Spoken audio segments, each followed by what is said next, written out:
Eto nga pala ang inyong nini. Ngayong araw maaga nagising dahil may pupuntahan daw kami ng aking amo. Susundin ako ng aking amo dito. Ayan, kaya habang nakasalang ang aking mga labahan, ako naman ay nagluto ng breakfast ng aking anak.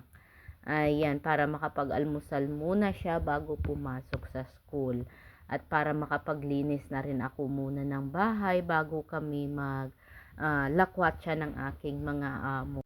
At hindi ko rin alam kung anong oras kami makakauwi kasi pupunta daw kami ng Philadelphia.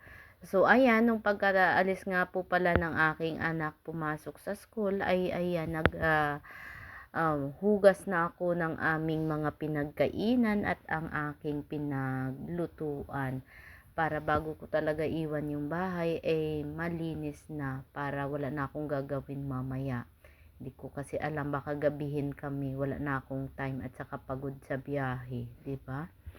At oo nga pala, tinatanong po ako niya ng aking amo kung gusto kong sumama sa kanila kapag wala akong pasok, pag may pupuntahan sila, para dinadaanan nila ako dito sa bahay. So ayan lang for today.